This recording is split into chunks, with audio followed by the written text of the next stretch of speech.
ऐसी कंपनी जहां कई लोग मिलकर पैसा लगाते हैं और प्रॉफिट कमाते हैं, उसे कहते हैं हम जॉइंट स्टॉक कंपनी। हेलो, मेरा नाम है Arya Dubey and welcome to Fuke education. आज हम इस वीडियो में हमारा last form of business discuss करेंगे जो कि है joint stock company. So what is joint stock company? किस तरीके से हम उसे डिफाइन करते हैं? An association of different individuals formed to carry out business activities is known as a joint stock company। यानी कि एक ऐसा एसोसिएशन जहां पे काफी सारे इंडिविजुअल साथ में मिलके एक बिजनेस एक्टिविटी को कैरी आउट कर रहे हैं, हम उसे बोलते हैं joint stock company. This form of organisation has an independent legal status from its members. यानी कि इस ऑर्गेनाइजेशन का एक इंडिपेंडेंट लीगल स्टेटस होता है उसके मेंबर्स, यानी कि we see it as an separate legal entity. Besides, a joint stock company is an artificial individual with a separate legal entity, common seal and perpetual succession। यानी कि joint stock company को हम एक as an artificial person जो है उस तरीके से देखते हैं जहां पे उसके पास separate legal entity होती है, कॉमन सील होती है खुद की और परपेचुअल सक्सेशन होता है। The joint stock company form of organisation is governed by the companies act 2013। और जॉइंट स्टॉक कंपनी है वो गवर्नमेंट के कंपनीज एक्ट 2013 के द्वारा गवर्न किया जाता है। The share holder of the company are its owner. However, the board of directors is elected by the shareholder and it's the chief managing body of the company। यानी कि इस company का अगर हम स्ट्रक्चर देखें तो जो शेयर होल्डर्स हैं वो उस कंपनी के ओनर्स होते हैं, यानी कि जिनके पास भी शेयर है वो उसके ओनर हो जाएंगे। बट यहाँ पे जो मैनेजिंग कमेटी होती है वो यूजुअली कौन होती है? बोर्ड ऑफ डायरेक्टर्स, जो कि उनके शेयर होल्डर के द्वारा ही इलेक्ट की जाती है। यूजुअली द शेयर होल्डर और the owner of the company have indirect control over its operation. और कहीं ना कहीं आप देखें तो जो शेयर होल्डर है या फिर ओनर ऑफ द कंपनी है उनके पास कंपनी के ऊपर एक तरह का इनडायरेक्ट कंट्रोल होता है उसके ऑपरेशंस पे। डिस्कस करते हैं क्या क्या फीचर्स होते हैं जॉइंट स्टॉक कंपनी के। सबसे पहला, separate legal existence। A company has a separate legal existence which means that it can carry on the business activities in its own name and can buy and sell goods, assets, etc। यानी कि इस company का एक separate legal existence होता है। जैसे कि हमने सोल प्रोप्राइटरशिप में देखा था कि जहां पे ओनर ही वो बिजनेस होता है, बिजनेस ही ओनर है, माने इनकी दोनों की जो है कोई डिस्टिंक्शन नहीं होता। पर यहाँ पे जो उसके मेंबर्स हैं, जो उसके शेयर होल्डर्स हैं, ओनर्स हैं, वो अलग होते हैं और एक कंपनी जो है एज अ डिफरेंट पर्सन अलग होता है। तो यहाँ पे कंपनी के पास एक अलग एग्जिस्टेंस होता है जो खुद के बिजनेस कैरी आउट कर सकती है खुद के अपने एक नाम में, और खुद जो है अपने नाम पे गुड्स को बाय और सेल कर सकती है, एसेट्स को बाय और सेल कर सकती है खुद के नाम में। और company can also enter into a contract with outsiders in its own name. यानी कि वो आउटसाइडर के साथ कॉन्ट्रैक्ट में भी आ सकती है, वो भी खुद के नाम पे। Also the company and its members are separate individuals, है ना। और जैसे कि मैंने बताया कंपनी और उसके जो मेंबर है वो अलग अलग इंडिविजुअल्स हैं। Second है artificial person।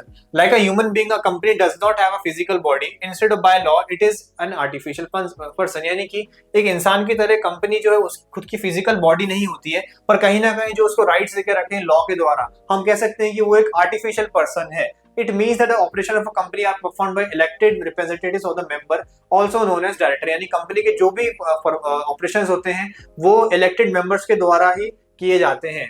However, the business is run in the name of the company। पर जो बिजनेस चलता है वो कंपनी के नाम पे ही चलता है। रजिस्ट्रेशन की बात करें, getting registered under the companies act 2013 is legally compulsory for a company. It means that a company can not come into existence without registration. यानी कि इस फॉर्म ऑफ बिजनेस में जो रजिस्ट्रेशन है वो कराना काफी ज्यादा कंपल्सरी होता है। यानी कंपनीज एक्ट 2013 के अंदर एक कंपनी को यहाँ पर रजिस्टर कराना पड़ता है, इनकॉर्पोरेट कराना पड़ता है खुद को। परपेचुअल सक्सेशन की बात करें, यानी कि कंपनी जो है परपेचुअली एग्जिस्ट करती है, यानी अनंत काल तक कंपनी जो है वो चलती रहती है। A company's existence is independent of its member. A company is formed by law and can only end by law. यानी कि कंपनी का जो एक्सिस्टेंस है वो हमेशा चलता रहेगा इररिस्पेक्टिव ऑफ इट्स मेंबर्स। और कंपनी जो है वो लॉ के द्वारा ही बनाई जाती है, यानी उसके द्वारा ही इनकॉर्पोरेट की जाती है और उसी के द्वारा ही कंपनी का जो है अंत किया जा सकता है। यानी कि the death, incapacity or insolvency of the member of the company does not have any effect on its existence। यानी कि कोई सी मेंबर की डेथ हो जाए या फिर कंपनी इंसॉल्वेंट हो जाए, कोई भी केस हो जाए या उसके मेंबर इंसॉल्वेंट हो जाए, उससे कंपनी के एग्जिस्टेंस में कोई भी फर्क नहीं पड़ता है।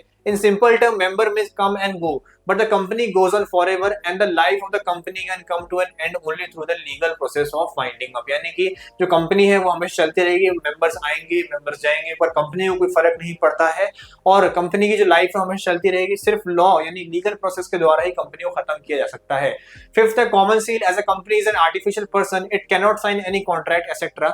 Therefore every company needs a common seal with its name engraved on it. यानी कि कंपनी के पास खुद का एक कॉमन सील होता है क्योंकि वो एक आर्टिफिशियल पर्सन है, पर आर्टिफिशियल पर्सन है तो यानी कि जैसे नॉर्मल ह्यूमन बीइंग होता है वो सिग्नेचर कर सकता है, कंपनी एक सिग्नेचर नहीं कर सकती। तो इसलिए कंपनी को सिग्नेचर के जो रिप्लेसमेंट में हम क्या देते हैं, कॉमन सील देते हैं, जो कि उसी का यूनिक होता है।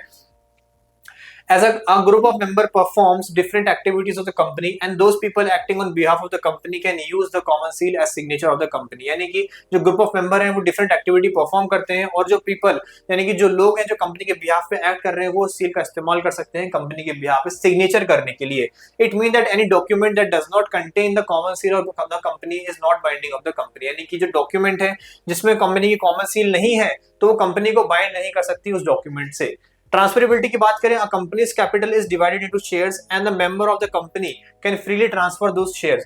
The share holder can easily free themself from their membership by selling their share. यानी कि कंपनी के जो शेयर्स हैं वो डिविजिबल है, यानी उनको डिवाइड किया जा सकता है उनके मेंबर्स में और उनको बाद में शेयर को ट्रांसफर भी किया जा सकता है खरीद के या बेच के। The share holder can freely easily free themself from the membership by selling their share.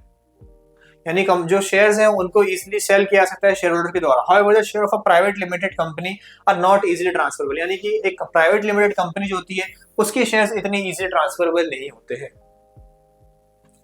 Next देखते हैं separation of ownership and control. The owner of a company are its shareholder who elect the representative, also known as director of the company. The directors of the company are responsible for the management and control of business activities and they do so by appointing professional experts in different field। यानी कि जो owner होते हैं company के वो usually share holders होते हैं जो इलेक्ट करते हैं एक रिप्रेजेंटेटिव को जिनको हम डायरेक्टर्स भी कहते हैं कंपनी के। The director of the company are responsible for the management and control of business activity and they do so by appointing professional experts in different field। और वो लोग प्रोफेशनल एक्सपर्ट्स को हायर करते हैं जो बोर्ड ऑफ डायरेक्टर्स होते हैं company और बिजनेस को आगे चलाने के लिए। Limited liability, the limited liability of member of a company is limited to the extent of share contributed by them in the company. यानी कि यहाँ पे सारे के सारे मेंबर्स की जो लायबिलिटी रहती है वो लिमिटेड रहती है जितना उन्होंने अपना शेयर कंट्रीब्यूट करा है उस कंपनी में। एग्जांपल के तौर पे अगर किसी मेंबर ने 1 लाख रुपए कंट्रीब्यूट करे उस कंपनी में, ऐसे फॉर एग्जांपल उसने 1000 शेयर खरीदे और हर एक शेयर 100 रुपए का था, तो एक तरह से उसने 1 लाख रुपए इन्वेस्ट करे उस कंपनी में, तो मेंबर जो है वो 1 लाख रुपए के लिए ही लायबल रहेगा। जितना पैसा उसने इन्वेस्ट करा है वो उतने पैसे के लिए ही लायबल रहेगा अगर बिजनेस कभी इंसॉल्वेंट हो जाता है या बिजनेस कभी वाइंड अप हो जाता है। टाइप्स ऑफ कंपनी की बात करें तो कितने टाइप अलग अलग टाइप की कंपनी होती है। There are 3 categories of company, private limited company, public limited company and one person company. सबसे पहले बात करते हैं प्राइवेट लिमिटेड कंपनी की। According to section 2 of 68 of the Indian companies act 2013, a private company by its article is a company which restrict the right to transfer its share। यानी कि private company को किस तरीके से define करते हैं 268 of the Indian company act 2013 के द्वारा कि पहला कि उसके पास राइट्स रिस्ट्रिक्ट करती है ट्रांसफर शेयर्स को ट्रांसफर करने के लिए, has a minimum 2 and a maximum of 200 members excluding the present and past employees. यानी कि मेंबर्स में बात करें तो 2 मिनिमम होने चाहिए और 200 मैक्सिमम होने चाहिए जहां पे प्रेजेंट और पास्ट एम्प्लॉयज को एक्सक्लूड कर लिया हो, यानी कि हटा दिया हो, अलग कर दिया हो। Prohibits any invitation to public to subscribe for a company securities। यानी कि पब्लिक को वो इन्विटेशन ना दे सके अपने कंपनी की सिक्योरिटीज को सब्सक्राइब करने के लिए, यानी कंपनी की सिक्योरिटीज को सेल करने के लिए टू द पब्लिक।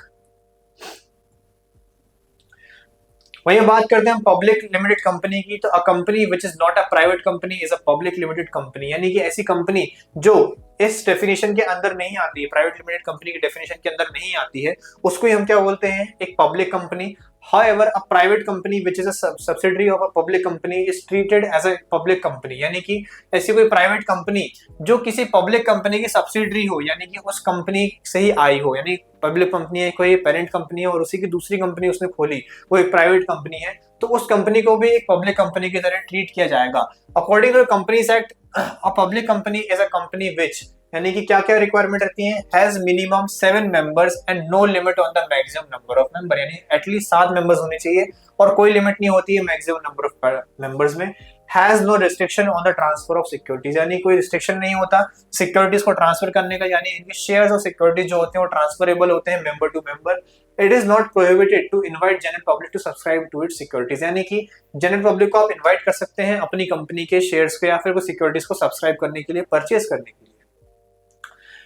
और तीसरे टाइप की कंपनी देखें तो company limited by guarantee, a company with no shareholder which is owned, a A company with no shareholder which is owned by the member also known as guarantors is known as a company limited by guarantee और a guarantee company। यानी कि ऐसी company जहां पे कोई भी share holder नहीं है और वो सिर्फ उसके मेंबर्स जो है उनके द्वारा ही ओन करी गई है, उसको हम बोलते हैं गारंटर्स।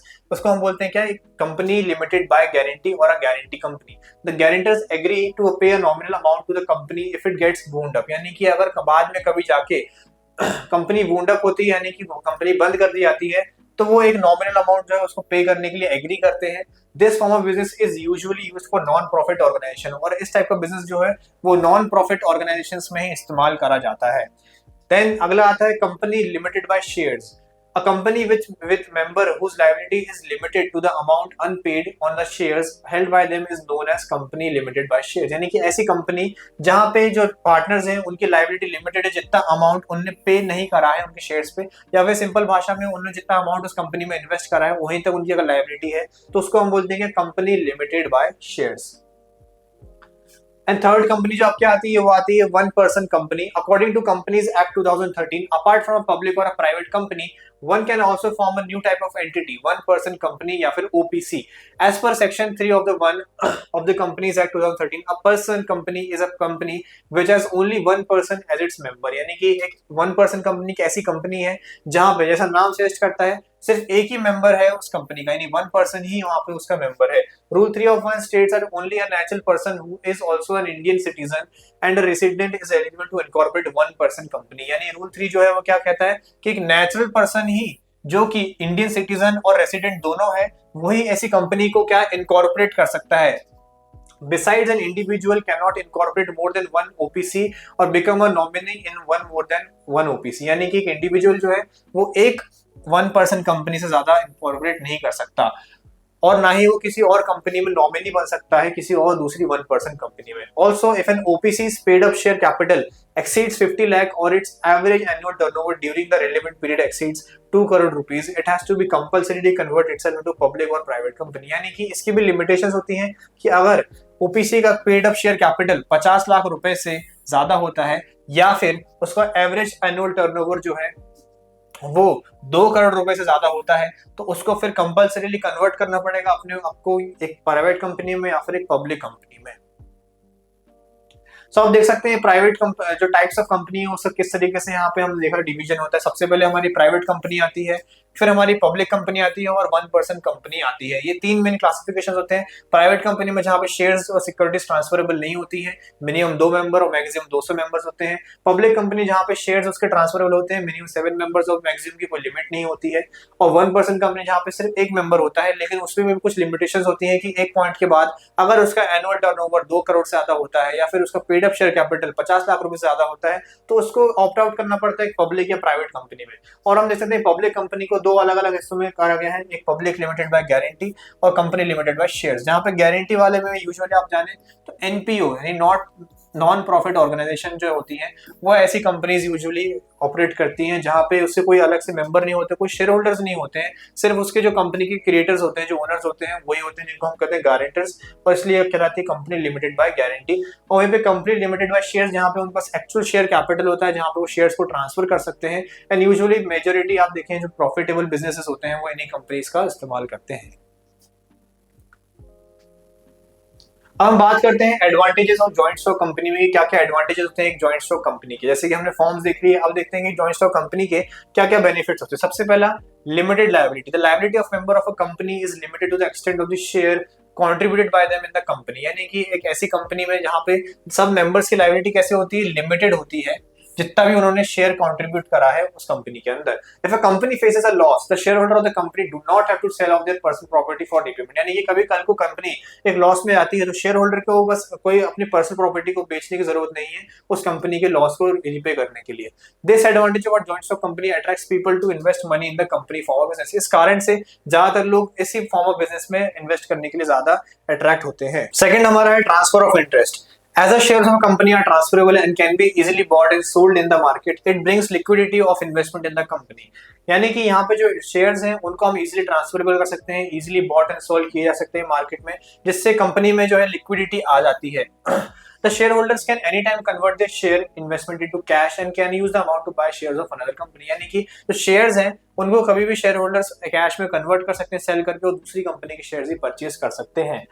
थर्ड है perpetual existence. As the company form of business has a separate legal existence from its member, it enjoys perpetual succession. Perpetual succession यानी कि वो एक अनलिमिटेड टाइम तक जो है चलती रहेगी, यानी कभी भी वो खत्म नहीं होने वाली है, क्योंकि उसको एक सेपरेट लीगल एग्जिस्टेंस होता है उसके मेंबर से. इसलिए इस कारण से कोई मेंबर आए या नहीं आए जाए उससे कंपनी को कोई फर्क नहीं पड़ता है.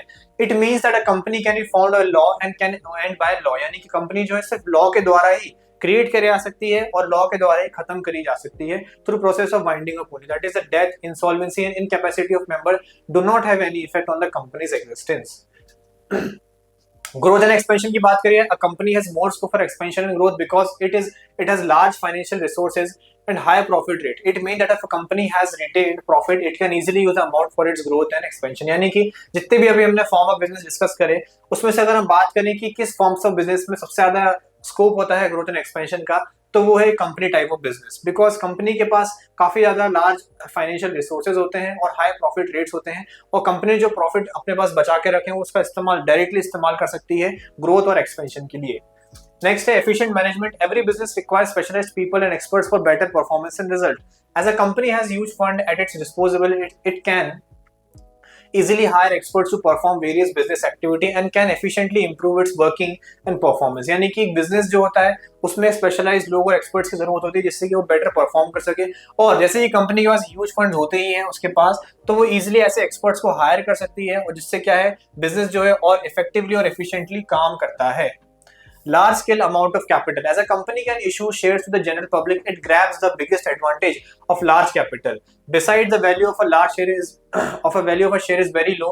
Therefore, people with less or small saving can also buy shares of a company. यानी कि कंपनी यूजुअली अपने शेयर्स यानी कि खुद की जो पार्ट्स होते हैं उसको इशू करती है जनरल पब्लिक से, जो जिससे कि उनको सबसे बड़ा एडवांटेज मिलता है फंड रेज करने का, यानी लार्ज कैपिटल रेज करने का. अगर शेयर की वैल्यू लो रहती है तो यूजुअली जो आम लोग हैं वो भी इसको अफोर्ड कर सकते हैं, खरीद सकते हैं छोटे से अमाउंट के साथ. Also company can raise fund by issue of debentures, raising loans from financial institution and other securities. यानी कंपनी के पास सिर्फ शेयर्स इशू करने का ही सोर्स नहीं होता है फंड रेज करने के, उसके पास अदर सोर्सेज भी होते हैं, जैसे कि वो डिबेंचर्स भी इशू कर सकती है जो कि एक बॉन्ड होती है, एक लोन्स रेज कर सकती है फाइनेंशियल इंस्टीट्यूशन से, और अदर सिक्योरिटीज. अगर बात करें डिसएडवांटेज की जॉइंट स्टॉक कंपनी की, सबसे पहला complexity in the formation. The process of formation of a company is quite complicated and lengthy. It requires a completion of various formalities and various different documents have to be prepared and submitted. यानी कि जितने भी हमने forms of business discuss करें तो सबसे ज्यादा complex formation अगर देखा जाए तो एक जॉइंट स्टॉक कंपनी का ही होता है, बिकॉज यहाँ पे काफी सारी लीगल फॉर्मेलिटीज को फुलफिल करना पड़ता है, काफी सारे डिफरेंट डॉक्यूमेंट्स होते हैं उनको तैयार करने पड़ते हैं. It also requires obtaining different kinds of permission for all these activities. A company has to hire experts who charge high fees for the same. Besides, registration fees have to be paid to the register of the company. यानी कि यहाँ पे company को experts को higher करना पड़ता है जो सारी की सारी एक्टिविटीज है उनको कंडक्ट कर सके, और साथ में उनको रजिस्ट्रेशन भी करनी पड़ती है और एक रजिस्ट्रार फीस भी पे करनी पड़ती है. Lack of secrecy. According to companies act 1956, every company has to share various information about it with the registrar of the company, which is made available to the general public also. This compulsion of sharing information makes it difficult for the company to maintain secrecy about its operation. यानी कि companies act 1956 के according हर एक company को अपनी जो information है वो register का शेयर करनी पड़ती है, जो कि बाद में आके जनरल पब्लिक में डिस्क्लोज कर दी जाती है. जिस कारण से क्या होता है इस कंपल्शन से कंपनीज जो है सीक्रेसी मेंटेन नहीं कर पाती हैं अपने ऑपरेशंस के बारे में. Impersonal work environment की बात करिए, as a company is managed by hired professional and experts instead of its owner. The professional get a salary in return. There is no direct relationship between the efforts and reward of the business activity. In other words, if there is an increase in the profit of a company, it will not increase the salary of experts, which result in a lack of motivation and incentive for the efficient company. यानी कि यहाँ पे कैसा होता है कि अगर आप देखेंगे जितना आप काम करेंगे तो उतना आपको इंसेंटिव मिले, ऐसा नहीं होता है. Not like sole proprietorship, because यहाँ पे कंपनी जो है हायर्ड प्रोफेशनल्स को हायर करती है और उनको एक सैलरी देती है उनकी प्रोफेशनल सर्विसेज के लिए. अगर कंपनी प्रॉफिट कमाती है अच्छा, तो इसका मतलब ये नहीं कंपनी उनको डायरेक्ट उनका इंसेंटिव बढ़ा दे, और अगर कंपनी लॉस में आती है तो इसका ये भी नहीं कि उनकी सैलरी कम कर दे. इसलिए यहाँ पे काम का और इंसेंटिव का कोई डायरेक्ट रिलेशनशिप जो है एग्जिस्ट नहीं करता है. Numerous regulation. A company has to fulfill a number of formalities at different stages of the business, and if it fails to meet any of these formalities, it has to bear the penalty. यानी कि company को काफी सारी formalities जो होती हैं उनको fulfil करना पड़ता है, उनके साथ रेगुलेट करना पड़ता है, और अगर वो इन फॉर्मेलिटीज को फुलफिल नहीं कर पाती है तो उस पर पेनल्टी कर दिया जाती है, उसे पीनलाइज कर दिया जाता है। It also has to file annual reports and return every year with the registrar of the company, which involve a huge amount of money and time of the company। यानी कि उसको हर साल रजिस्ट्रार को annual report देनी पड़ती है और हर साल के रजिस्ट्रार की फीस भरनी पड़ती है, जिस कारण से कंपनी को काफी ज्यादा ह्यूज अमाउंट ऑफ मनी जो है स्पेंड करना पड़ता है। Beside it also hinders the secrecy of the company as there is regular interference in the operation of the business। और इससे क्या है, जो सीक्रेसी है उसमें भी काफी ज्यादा हिंड्रेंस आता है, बिकॉज यहाँ पे जो इंटरफेरेंस है ऑपरेशन है वो रेगुलर है, रिकरिंग है। Delay in decisions. The important decision in a company are taken after consulting with different people or discussing in the board meeting, which is a lengthy process. Also, one decision is made, communicating the decision to every person at different level of company is also a lengthy process। यानी कि unlike sole proprietorship, यहाँ पे decision making काफी ज्यादा लेंदी होती है, यानी काफी ज्यादा डिसीजन बनाने में काफी टाइम लिया जाता है, क्योंकि एक डिसीजन बनाने के लिए वो डिफरेंट लोगों से डिस्कस करते हैं एक बोर्ड मीटिंग में, और एक डिसीजन जब बनता है तो उसको अलग अलग लोगों तक कम्युनिकेट किया जाता है, अलग अलग different level of the company में, वो भी एक अलग लेंदी प्रोसेस है। Therefore making decisions and implementing them can delay things in a company. Oligarchic management, although it is said that a democratic setup exists in a company, the truth is that it exists only on paper and not in real life। In reality, the control of company is in hands of a few people only who are known as the directors of the company। यानी कि यहाँ पे एक ओलिगार्किक management है, यानी power in the hands of few. जैसे बोला जाता है कंपनी में एक डेमोक्रेटिक सेटअप होता है, पर वो उस पेपर पे है, बिकॉज जो बोर्ड ऑफ डायरेक्टर्स होते हैं वो एक्चुअली में रियल ओनर्स होते हैं कंपनी में के, और उनके पास रियल पावर होती है, अथॉरिटी होती है। The directors take every decision of the company and they do so by keeping their personal benefits and interest in their mind and do not think about the interest of the company and its shareholder. यानी कि directors यहाँ पे mainly अपने personal benefit के लिए M करते हैं और वो डिसीजन लेते हैं जिससे सबसे ज्यादा उनको खुद का पर्सनल गेन मिल सके, और वो कंपनी के इंटरेस्ट और शेयर होल्डर के इंटरेस्ट के बारे में इतना नहीं सोचते हैं। नेक्स्ट है conflict in the interest. Various group of people such as debenture holder, shareholder, directors, employees, managers etcetera are involved in the operation of a company and every group has its own interest.